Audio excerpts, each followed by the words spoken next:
Então, você está gravando, pronto. A gente está aqui no grupo de Lei Geral de Proteção de Dados, um grupo que tem se reunido para debater assuntos e gerar algum conceito ou algum posicionamento. Hoje a gente está falando sobre a responsabilidade ou a função de um DPO, que seria ser um responsável técnico ou uma peça consultiva que vai estar falando de privacidade, vai estar impondo algumas regras, mas não seria um grande responsável dentro da empresa. E aí, a Vera teve um início de debate com a Silvia e o Rodrigo já posicionou, mas eu acho que o Amaury já tem argumento aí para estar falando, e aí está aberta a palavra para começar de novo. Eu acho que a Vera podia começar, porque eu acho que foi ela que ponderou primeiro ali em cima da Silvia. Aí depois a gente quebra o pau. Em cima da Silvia.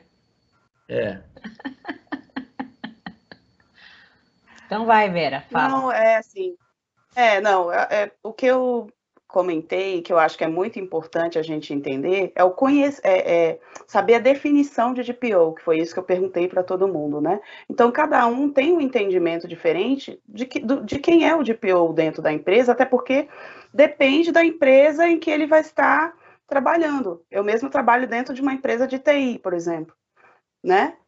Que faz gerenciamento de dados, então lá ele vai ser de uma forma, talvez na do Rodrigo de outra forma, do Amaury de outra forma, mas o que é importante a gente entender, e esse é o meu entendimento principal, é de que o DPO, ele é o cara responsável, legal, pelo gerenciamento de todos os dados dentro da empresa.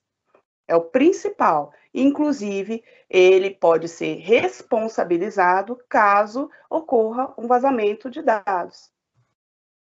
Nessa questão do responsabilizado, a gente precisa entender, até pela questão do mapeamento que ele precisa realizar. Né? Então, por isso que eu digo, de repente ele pode ser responsabilizado porque ele tem as evidências de que ele fez um mapeamento, ele vem acompanhando todas as áreas, e mesmo assim o vazamento ocorreu. Então, esse foi o meu primeiro debate, né? Que eu joguei aí para vocês. Nesse caso, é uma função a gente estar aqui debatendo e a gente criando posição, né? Tem algumas coisas que a gente poderia estar pensando assim. Qual que é a definição da função do DPO? Ou ele teria uma definição da função dependendo do contrato que é feito com ele? Porque quando você tem um contrato, você define o que vai acontecer e quais são as responsabilidades. Eu acho que isso poderia estar também nessa nossa argumentação, porque a primeira parte que a gente levou lá atrás nessa discussão foi como que funciona o contrato dos profissionais que você tem. E o DPO é um cara que vai ser uma pessoa-chave dentro da empresa para criar as questões de compliance, para criar as questões de qualidade, para criar a parte de definição. E eu vi até o Marcos colocando uma condição para definir também o relatório de impactos, né? Se ele define o relatório de impactos, ele também tem a decisão sobre o que vai resolver em cima dos impactos, né? Silvia? Não, eu só acho que o DPO, ele é um fiscalizador, ele sim tem que ter conhecimento sobre a segurança da informação, sobre a legislação, enfim, ele atua em todas as áreas, e assim determina a proteção dos dados, da segurança da informação. Mas e ele determina para que o controlador, até porque foi o controlador que indicou ele, que contratou, entre aspas, ele, né? E ele, então, fala assim, olha, controlador, você tem que fazer tais e tais coisas para ter o controle, para ter a medida, para ter o PDCA da governança, do compliance e tudo mais. Se ele determinou, se ele registrou, documentou toda a determinação que ele assim entendeu correto e o controlador não fez, o DPO ele não é responsabilizado pela atitude do controlador. Esse é o meu entender.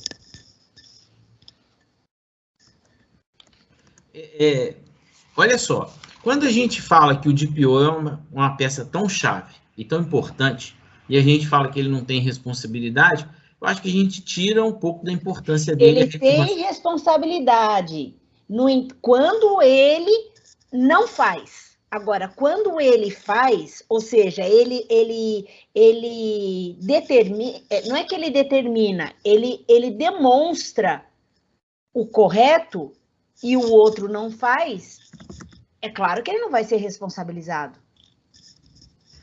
Sim, mas na função, por exemplo, se a gente está falando, vamos falar de um contador. Se um contador, ele contabiliza os dados da empresa. Se a empresa faz um caixa 2, o contador realmente não é responsável. Mas se ele faz uma escrita errada, ele é responsável. E hoje a contabilidade impõe até uma responsabilidade civil muito mais severa do que era no passado. Porque ele inclusive troca isso com os sócios da empresa, né? É uma responsabilidade muito mais forte que acontece. E o DPO, ele está sendo colocado e classificado como uma pessoa muito chave dentro da empresa.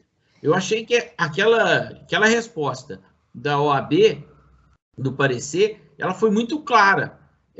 O DPO, ele precisa de ser técnico, ele precisa de ter conhecimentos, mas ele precisa, eventualmente, se ele não for capaz sozinho, de montar uma equipe multidisciplinar e aí trabalhar.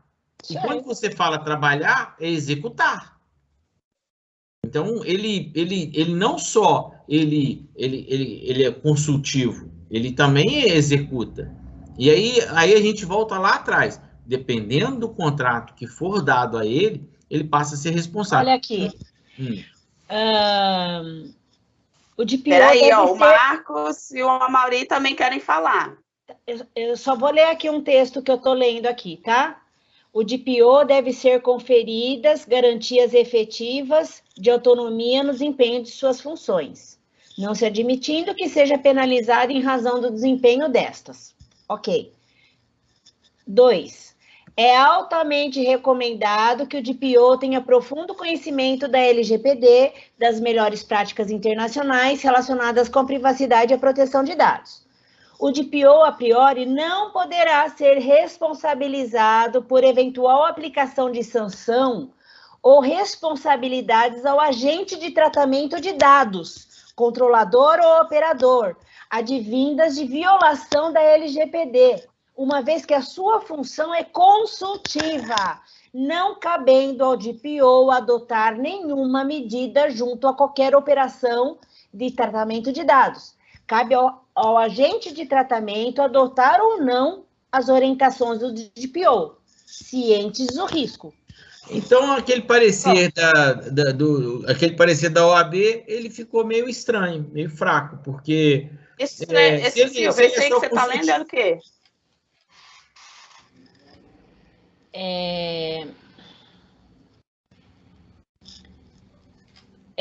O nome do site, eu coloco no nosso grupo. O nome do site é Mori Brasil. Não, mas qual é? É ISO? É ISO 27001, 27002, 27035? Não, mas qual é a ISO? Vai estar definindo. Eu acho que é importante. Não, mas... Não, claro. O DPO está lá dentro da LGPD e da GDPR, né? Isso. Que são as duas. Mas aí eu só estou perguntando aqui porque é muito importante também que a gente saiba, porque está tendo lei para tudo quanto é lado aí, colocando... Então, aí eu coloco no grupo, mas assim, esse é um Marcelo, ele é gestor, especialista em auditoria e consultoria de TI. Não fala aqui qual ISO ele está se referindo, mas eu coloco depois no grupo. Beleza, isso aí. Então, vamos deixar aí o Marcos e o Amaury, né, Pedro, falar? Sim. Pode falar, Amaury. Pode falar, Amaury. Não, Marcos, você levantou a mão primeiro aí, eu peguei a fila aqui só. Vai lá. Tá bom, então vamos lá. Bom, meu entendimento. O DPO, ele é consultivo. Quem determina o que vai fazer com os dados é o controlador. Ponto. Mas ele tem a responsabilidade de dar o feedback positivo ou negativo para a execução do tratamento de dados. Baseado em quê? No relatório de impacto, como disse muito bem o Rodrigo. Então, conselho de DPO. Faça uma atividade controlada, com o relatório de impacto, avalie o risco perante o titular. Se isso for relevante, ele pode negar. Agora, se a empresa quiser assumir a responsabilidade e fazer, ok, ela vai fazer, mas é interessante que tenha um contrato que esteja isso muito claro para proteger o DPO e a empresa também. Os contratos têm que estar mútuos, por isso que é importante ter a questão jurídica nessa parte, né? E está lá bem simples lá, está bem claro lá até para fazer LGPD. O contrato precisa de ter muito conhecimento, né? Para saber o que vai acontecer de um lado para o outro. Sim, e está bem claro lá no tratamento, né? Nas hipóteses lá de tratamento, a questão da responsabilização do controlador. É ele que é responsável por prestar conta. Então, é bem simples. Agora, nesse caso que aconteceu aí, eu como DPO, a primeira coisa que eu faria, olharia o momento atual, todas as atividades que estão em andamento, pediria um relatório de impacto para avaliar se tem risco ou não perante o titular, não perante o negócio. É importante? É importante, já que pode ser que a figura do DPO, como ele tem que conhecer um pouquinho de cada área, né? Não precisa ser um especialista só em uma área, mas ele pode ter as pessoas que dê o suporte para ele por trás, de repente chegar para a empresa e falar, olha, gente, isso aqui pode no momento não impactar o usuário, mas ele pode impactar o seu negócio. Aí ele está fazendo consultivo, não tem problema nenhum, né? Porque até porque quando a empresa vai fazer adequação, ela provavelmente vai contratar normalmente uma consultoria, mas ela já tem que ter determinado quem é o seu encarregado. Então, aí fica aquela figura do consultor de implantação, de adequação, com o encarregado, para que eles possam alinhar essas informações. Então, eu vejo a figura do encarregado de extrema importância para esse caso, para todos os casos, né, onde é que ele vai dar o feedback final. Gente, pode, tá legal, todas as medidas técnicas administrativas propostas, né, propostas pela lei estão boas. Ele se é a pessoa do jurídico, mas tem uma medida técnica de TI, ele chama lá a sua equipe de jurídico, né, de DPO as a service, por exemplo, ou pode ser até o DPO interno, e chama a equipe de jurídico. Eu nunca vi, hoje, o nível de importância de se ter um jurídico dentro da empresa, perto, o mais perto possível. Porque é até o caso, por exemplo, de RH, você tendo um jurídico, né, que te dê um amparo, quais são as leis trabalhistas, artigos, parágrafos, incisos, alíneas, isso tudo vai dar embasamento para tratamento da hipótese legal, para o RH, para o e-commerce, né, para o marketing, para todos os setores, para TI, para qual que são suas atividades aí. São essa. Então, nós temos esses requisitos legais, tais, que a empresa precisa cumprir. Então, a minha visão da figura do encarregado é essa aí. Mauri. Ok, pessoal. Eu concordo com todo mundo um pouco, mas a minha visão com base na lei, né, do que a lei fala, é que o controlador é quem indica o encarregado de dados. Então, o encarregado de dados ele vai trabalhar a pedido do controlador e ele vai ser um ponto focal do assunto LGPD dentro da empresa. E ele tem que trabalhar na LGPD um conceito de produzir provas, né? É um compliance de provas a LGPD. Então, tudo que ele fizer, ele está protegendo a empresa quando ele gera evidências de um mapa de dados que foi feito, de uma avaliação de maturidade, de um diagnóstico da ISO 27000, tudo isso ele tem que documentar. E ele, nessa documentação que ele faz, inclusive de treinamentos, workshops, a questão de cultura, né, para dentro da empresa, os colaboradores desse assunto que para a maioria é novidade, né, não deveria ser, mas e ele vai gerando provas e evidências. Quando tiver um problema, seja ele qual for, de um vazamento de dados, aí, como é o caso, ou, né, de um abuso aí no uso dos dados do titular, quem vai ser acionado é a empresa, é a pessoa jurídica que vai ser chamada, né, eu como titular, todos nós aqui, né, como titulares de dados, se eu for entrar contra alguém na justiça, eu vou entrar contra a empresa. Às vezes eu nem sei quem é o DPO. Agora, o que vai acontecer eu, titular de dados, eu entro contra a empresa, ok? A empresa pode ganhar ou perder. Internamente, a empresa vai buscar responsabilizar o DPO. Agora, se ele tiver feito toda a lição de casa, que é gerar evidências de que o trabalho dele foi bem feito, ele recomendou, ele fez as indicações do que deveria ter sido feito, e seja por ele ou seja por os parceiros, né? O pessoal do TI, o pessoal do jurídico, o pessoal do RH. E eles não fizeram, e ele apresentou, documentou, levou para a reunião do comitê de governança, de privacidade de dados, seja lá o nome que cada empresa está dando aí, né? Ele tem provas de que ele trabalhou corretamente, e a empresa não tomou as medidas. Agora, se ele não trabalhou corretamente, a empresa que contratou ele, que é o controlador, pode sim responsabilizar ele no âmbito civil, no âmbito trabalhista, como qualquer um de nós quando empregado de uma empresa. Se eu sou lá contratado, na minha carteira consta lá hoje, eu sou analista de projetos. Se eu não executar bem o meu trabalho para o qual eu fui contratado, e eu tiver um problema lá na minha área, o cliente meu que foi atingido com isso vai mover uma ação contra a empresa que eu trabalho, mas a empresa que eu trabalho depois vai verificar se eu tive culpa nisso ou não. Se eu não tive, ok. Mas se eu tive, ela vai me responsabilizar no âmbito civil, no âmbito trabalhista. Então, eu vejo assim que são duas coisas muito distintas, né? O titular é contra a empresa. E a empresa vai avaliar se eu estou fazendo bem o meu trabalho de DPO ou não. Sim. Olha só, a gente está indo numa direção que, por exemplo, você hoje não vai estar mais contratado só com o título na carteira.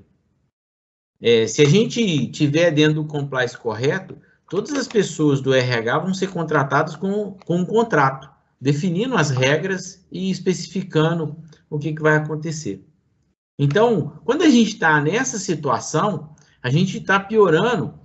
É claro que a responsabilidade dos colaboradores, que até então as empresas vinham negligenciando essa parte. E a ideia é que, com a parte de compliance da LGPD, a gente não faça só as questões preocupando com os dados do titular, mas que o Rodrigo colocou aí que ele está se tornando um profissional da qualidade em algumas empresas para que definam melhores práticas, né, as boas práticas. E uma delas é fazer contrato. O Marcos colocou isso de forma clara. E a gente vem falando isso já há algum tempo. O contrato vai determinar o tamanho da nossa responsabilidade. Então, às vezes, a gente fala muito do cargo, da função, mas às vezes a gente pode até chamar o DPO e dar a função no contrato para que ele também execute e que ele realize. Então, ele vai ser muito mais que um DPO, pelo conceito que a Silvia acabou de declarar aí. Então, é um fato. Qualquer um que enxerga a empresa, ele sempre enxerga a empresa. Né? Até o Estado enxerga a empresa. Uma vez que ele enxerga a empresa aqui dentro, ela tem um responsável técnico, se ela for empresa de alimentos, se ela for de engenharia, se ela for um administrador, todo mundo tem conselho. E o conselho define algumas questões que estão lá claras. Agora, se o DPO, ele assinou um contrato, ele quase que assinou um ART, que no conceito da engenharia é que você se torna responsável. Então, dependendo das cláusulas que você colocou lá, você vai estar responsável. Então, a gente está indo nessa direção. Rodrigo, fala aí. Olhando o artigo 41 da lei, né, que define as funções do encarregado, ele tem muito mais a característica de consultivo, como vocês bem falaram, né? Porém, ele fala, o último ponto lá, que ele fala que dê mais atribuições do controlador. Aí poderiam entrar outras atividades, sim. Só tem que ter um cuidado muito grande aí, Pedro, nessa questão que você colocou, é que o DPO não se torne um fiscal de si mesmo. Tá? Porque você coloca uma atribuição para ele de execução e ele é o mesmo de auditoria dessa execução, aí você perde sentido. Né? Então tem que ter um pouco de cuidado nessa questão específica. Aí eu volto a falar a questão da qualidade. Quando você cria um setor da qualidade na empresa, ele não executa. Ele simplesmente orienta, dá ferramentas. Ele audita, inclusive, o que está sendo feito, mas ele não executa, porque em algum momento ele vai auditar. E se ele for auditar o trabalho de si mesmo, aí fica sem sentido. É ele ser fiscal de si mesmo. Não tem sentido isso. Né? Então a empresa tem que ter cuidado nesse aspecto. Pode ser dadas novas funções, outras funções para o DPO, sim, mas tem que ter um certo cuidado nessa questão específica. Por exemplo, quando se tem a questão da qualidade, a empresa não tem um setor da qualidade. O que impede o DPO dele mesmo lá e criar um sistema da qualidade para gerenciar a governança em si, que requer muita documentação? Até esse ponto não tem problema nenhum. Né? Agora, a partir do momento que ele começa a colocar funções nele, em que ele teria que estar auditando e ele mesmo está se executando, aí já entra numa seara um pouco arriscada, porque ele vai estar auditando um serviço de si mesmo, e a própria empresa tem que ter um cuidado nesse sentido, porque daí ela também fica desguarnecida. Quem que vai estar auditando um trabalho se ele mesmo que executa? Que garantia que ele tem que estar fazendo correto? Se ele mesmo está avaliando o seu trabalho, né? Então, é um ponto de atenção que a empresa tem, né? Depois, lá na frente, ela vai responsabilizar ele, se ela deu alguma atribuição para ele, ou conflituosa, vamos falar assim, né? Então, é algo a ser examinado, caso a caso. Como eu falei, depende de portes da empresa. Empresas maiores conseguem separar melhor os cargos, né? Empresas menores acabam tendo que o cara cruzar e cabecear, né? Só que eles têm que ter um certo cuidado nisso daí. Tem que analisar o caso concreto, né? A Ordem dos Advogados comentou justamente nisso, que precisa ter cautela, para que não haja, então, como é que fala? Não é mistura, conflito de interesse. Isso. Então, justamente por isso que a Ordem dos Advogados falou na cautela. Obrigada. É isso aí, é exatamente o que eu ia falar. Conflito de interesse. E o Rodrigo pontuou muito bem a questão do auditoria, né? Todo auditor tem que ser imparcial. Sim. Se não vem imparcialidade, fica muito difícil, né, de mostrar realmente a realidade do que está acontecendo. Seja um auditor da qualidade, meio ambiente, saúde e segurança, de LGPD, tem que haver imparcialidade, né? Aí eu puxando um lado do jurídico aí, né, nós temos que usar a figurinha da balança lá, né? Ceguinho lá, a gente tem que ser cego para poder julgar o que é certo e o que é errado. Então tem que ser imparcial, como a justiça é imparcial, então o profissional tem que ter imparcialidade. O que a gente percebe que por eles ele pode executar realmente o que está lá no artigo 41, né, executar algumas atividades solicitadas pelo controlador, mas desde que isso não tire essa imparcialidade dele. Aí, 100%. Rodrigo. Eu gostaria só de complementar uma questão bem importante no que diz respeito ao DPO, encarregado, que é o olhar que ele tem. Que, embora ele seja um cara que trabalha em nome da empresa, ele tem que ter a visão de proteger o titular. A gente nunca pode esquecer disso. Né? Então, às vezes há uma preocupação grande em proteger qual que é os interesses da empresa. Nesse caso, tem que proteger os interesses do titular. Logicamente que, por conseguinte, ele tratando os interesses do titular, os direitos do titular, que a lei preconiza, ele vai estar protegendo a empresa, porque evita um problema judicial. Né? Mas o foco principal é esse. Né? Logicamente que numa função de encarregado, principalmente em adequação, você tem que ter muito jogo de cintura, que a empresa executa alguns processos, né? E esses processos, eventualmente, podem ser questionados da forma que é executado. Você tem que ter muita maestria e muita habilidade em fazer com que a empresa não deixe de fazer certas coisas, mas que faça de forma adequada. Né? Então, ele tem que ter esse olhar, primeiro, no titular, garantindo, e aí é muito importante algumas situações em que, às vezes, a empresa pode tentar impor ao DPO que as coisas continuem acontecendo daquela forma. E ele tem que ter e isso é importante, a isenção nesse aspecto, que ele possa firmar pé e dizer, não, isso aqui dessa forma não tem como ser. E ele tem que ter essa capacidade, inclusive, de enfrentar, eventualmente, até a própria diretoria da empresa, né? Alta gestão, dizendo, isso aqui não dá, isso aqui está indo contra a regra, contra as leis, né? Então, isso em várias situações de tratamento, em que a empresa pode argumentar, puxa, mas que está inviabilizando o meu negócio. Ele tem que ter inteligência, logicamente, para, junto com a equipe, com os demais setores, achar alternativas. Mas ele não pode, pura e simplesmente, tentar maquiar uma situação que está incorreta. Então, essa imparcialidade dele, essa função que ele tem de auditoria, de perceber as coisas. E o Maurício tocou num ponto bem importante: documentação, comprovação. Mostrar que ele orientou aquilo. Isso ele tem que ter muito claro. Não, de repente, ele pode mostrar, isso aqui está errado, uma atividade de alto risco. Se eu insistir nela, beleza. A diretoria, de repente, pressionar o cara. Falou, não, espera lá, então vamos mudar esse risco de alto para baixo. Como nós podemos fazer sem estabelecer controle? Isso é arriscado. Então, o DPO tem... No Brasil está muito recente as coisas. Na Europa, inclusive, há casos de demissão de DPOs que entram na justiça contra a empresa se obriga a readmiti-los porque ele estava fazendo o que a lei determina, que é proteger o titular. E a empresa se sentiu lesada, entre aspas, nesse aspecto, porque ele estava indo contra ela, porque ela queria insistir numa prática abusiva de tratamento de dados pessoais, né? No Brasil as coisas estão começando a acontecer, então a gente tem que amadurecer essa questão. Mas é importante salientar isso aí, que a gente tem dentro da empresa um cara que está protegendo ela de forma secundária, de forma primária ou titular.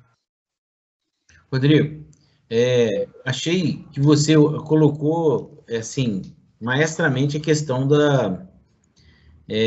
não pode auditar a si mesmo. Eu acho que quase que você deu uma pacificada na nossa discussão. Mas a gente tem, claro, a questão do contrato. Eu lembrei aqui de uma situação que fala não só de dados, mas fala da CIPA, que eu acho que tem uma analogia e uma sinergia muito grande quando a gente está falando de empresa, porque já é um lugar que tem comitê, que já tem impacto de incidentes com relação ao titular, né? A pessoa, né? Então, na CIPA... Eu faço parte da CIPA da minha empresa também. Aí, olha que legal. E a CIPA tem uma empresa que é de energia elétrica, que o presidente da CIPA, ele é um diretor. Porque na energia elétrica isso é muito impactante. E eles trabalham só em alta voltagem. Então, é muito mais impactante. E se o diretor, que não é o presidente, que não é o financeiro, se o diretor mandar parar a obra, nem o presidente manda a obra voltar a funcionar, até resolver o problema. Então, talvez a gente vai precisar de, nesse momento, entender aonde que o DPO atua para que ele consiga dar um stop em processos errados que vão gerar erros até para a empresa, porque alguém vai questioná-la, né? Seja por um vazamento ou seja por um tratamento, igual aconteceu que colocaram lá da Drogasil, que nem colocou o fato em si, mas que ela foi punida por usar indevidamente. Nem falou que era vazamento de dados. É um uso fora do propósito. Então, quer dizer, se o DPO permitiu e não falou nada, ele também pode ser questionado, ele também pode ser punido. Então, o que a gente pode estar chegando aqui é numa questão... Eu achei legal, né? Essa questão você não pode se auditar. Então, a gente criou um protocolo, mas isso não significa que a responsabilidade pode até ser menor. Às vezes, a responsabilidade, por exemplo, se for dada a esse cara, que vai ser o DPO, a chance de falar o seguinte, para o processo inteiro, até que se resolva, se der a ele a oportunidade de fazer isso, ele passa a ser responsável. Então, a gente não vai conseguir chegar numa posição de falar que ele é ou que ele não é, vai depender do contrato. E, à medida que a gente evoluir nessa questão da Lei Geral de Proteção de Dados, na parte de compliance, a gente vai cada vez mais falar com os profissionais que estão dentro da empresa as responsabilidades que eles têm. Porque a gente vai estar formalizando em contrato e não mais só na carteira, colocando lá qualquer função do cidadão. Que a função não especifica muita coisa, né? Ela só dá um título. Ô, Marcos, você quer falar aí, depois o Amaury. Tá, e só para lembrar, a gente está com 19h52, então a gente está terminando. E só para lembrar, né? Daqui a pouco eu coloco isso novamente, porque eu acho que a gente precisa de manter as regras, né? E hoje não vai dar um calor não, né, Silvio? A não ser que o bicho pegue de novo, né? Não. Não, eu só queria complementar a questão do encarregado, que em caso de uma avaliação que ele julgar que pode impactar no titular, ele é a figura responsável, né? Ele é a figura que conversa com a NPD. Sim. Então ele pode fazer uma avaliação, ele pode solicitar à NPD uma avaliação daquele impacto, né? Para ele confirmar se aquele impacto vai causar algum dano mesmo. Isso não tem problema nenhum. Mas é aquela velha história do tiro no pé, né? A gente vai cutucar a porta da pessoa que é o fiscalizador máximo, né? Então, quando a gente faz auditoria, muitas vezes as pessoas evitam de criar não conformidades para evitar problemas com o auditor externo, né? Então, já vi muito caso desse tipo aí que a alta direção de empresa fala, ó, se você abrir essa não conformidade, você está dando tiro no nosso pé. Então, o mesmo caso do encarregado. Se ele não tiver firmeza na decisão dele, né, de proteger o dado titular, e se ele sentir numa situação que pode causar um impacto grande, que pode causar um respingo aí para ele como responsável, ele pode fazer essa consulta à NPD sem problema nenhum. Se a NPD falar não pode, não pode. Então, basicamente isso aí. Legal. Eu quero falar sobre, complementar falando sobre o comitê, mas antes só fazer um adendo sobre a questão do cargo, da função, que em primeiro lugar nós não temos ainda na CBO, né, no Código Brasileiro de Ocupação, o cargo de encarregado de dados, o que é um problema. E na prática, nos mais de 30 projetos que a gente tem conduzido aqui, essas pessoas que têm sido indicadas a DPO, elas têm saído das mais diversas áreas, né? De TI, de RH, e por incrível que pareça, a melhor DPO que eu vi aqui até hoje é uma secretária executiva. Então... Mas aí estão considerando como PJ, né, não, Mauri? Todos eles têm sido PJ. Não, essa também é europeia, né? Como que é que chama? Vancouver, como que é chama? Essa secretária que você está se referindo? Não, estou falando de projetos nossos aqui, né? Essa não projetos sei. que nós estamos executando. Aquela que fala lá do... Uma pessoa que trabalha com ele. Privacy by Design. Tá. Não, eu estou falando que aqui nos projetos que a gente trabalha, os encarregados de dados que têm saído das mais diferentes áreas, tanto da área de TI, a gente já viu, área de RH, área de jurídico, e comentei que tem por incrível que pareça, a melhor de todas aqui que tem realizado com excelência a sua atividade é uma secretária executiva, que aceitou o desafio, o convite da presidência e tomou essa frente e tem feito com maestria.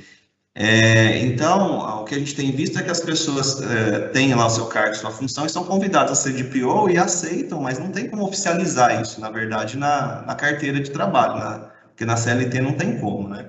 Ainda, né? Eu espero que em breve isso seja alterado.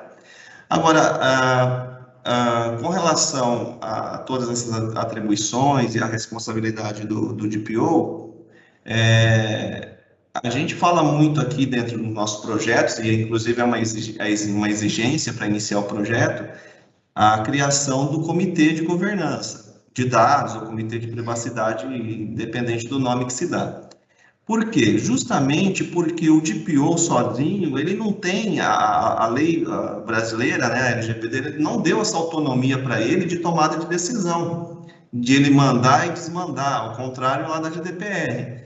Ele tem uma autonomia maior lá, e aqui não. Então, o Comitê de Governança de Dados é a única maneira que o DPO tem, ao meu ver, de apresentar os problemas encontrados, as ações que devem ser tomadas, apresentar para esse comitê, e esse comitê deve ser formado por representante da alta direção, por administrativo, financeiro, RH, TI, enfim, os líderes da empresa, né, os principais aí que são responsáveis por tomar de decisão.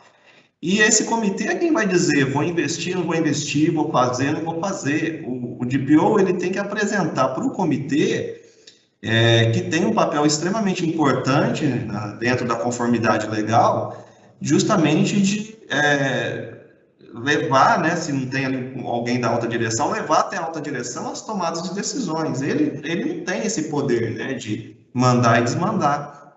Então, quando acontece alguma coisa, ele tem que fazer isso, ele tem que ter as provas, né, de que ele fez, que ele executou, ele convidou, agendou reunião, ata de reunião. E vou dar só um exemplo, para concluir aqui a minha fala. O mapa de dados, né? No mapa de dados, cada área que vai ser feito o mapeamento, quem tem que fazer? Não é o DPO. Ele não tem braço, ele não tem capacidade, ele não conhece as áreas. Quem tem que fazer é o líder da área. E ele é quem vai bater o bumbo para o cara entregar nos prazos combinados, da maneira adequada, dentro do modelo que foi combinado, da ferramenta que foi adquirida. Ele vai treinar essa pessoa, ele vai revisar os mapas junto com essas pessoas. Então, aí mostra que ele tem um papel, eu não usaria nem o termo de fiscalização, nem o termo de que ele que executa. Eu uso o termo de gestão. Ele é o gestor, ele tem que fazer a gestão dos dados da empresa e fazer com que isso aconteça de uma forma harmoniosa, que isso aconteça. Ele é o maestro, eu usaria esse exemplo. É ele que dá ali o tom que precisa ser conduzido o projeto. E o comitê é reportado sobre tudo isso e toma as decisões em conjunto com a alta direção.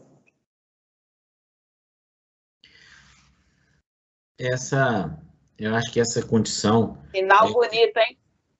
Não, e essa condição, ela é estranha, porque, por exemplo, a gente está falando de empresas que são grandes, né? E talvez 95% das empresas que vão tratar dados, seja recrutamento, seja financeiro, são empresas de 10 pessoas. E que não vão ter todos esses cargos. Então, algumas pessoas vão assumir vários cargos. Então, a gente vai precisar, é um debate rico, porque a gente está sempre tentando olhar para onde pensar o grande, Google, Facebook, Banco do Brasil, Petrobras, né? NASA, e aí a gente vira para o lado e fala o seguinte... Pô, tem uma loja de informática aqui do meu lado que faz recebimento de pagamento de contas e aí alguém foi tentar pagar uma conta e não conseguiu. E é uma informação. E se aquela pessoa não está lidando bem com as coisas, pode falar que aquilo aconteceu de fazer até um bullying, né? De ir para um Código Civil, né? Falar o seguinte, a pessoa não tem crédito, a pessoa está quebrada. E aí a gente viu isso numa discussão que a gente teve aqui de uma farmácia, que a gente não... Aquele conceito não falava se a farmácia era um grupo, se era uma farmácia pequena, que o farmacêutico teve que pagar R$11 mil porque ele publicou a receita de um remédio controlado, porque o cara tinha colocado lá cloroquina na receita. Então, às vezes a gente tem que estar olhando para entender aonde que a gente está e os contextos todos, para que a gente também não fique pensando só que a Lei Geral de Proteção de Dados vai chegar nas grandes empresas. A gente até já discutiu aqui que vai chegar em todas as empresas. Todo mundo vai ter que se adaptar. E aí a gente vai ter que entender isso um pouco. Eu gostaria de desligar a gravação aqui, porque eu acho que a gente já deu por terminado, só um pouquinho, que aí a gente vai tirar uma foto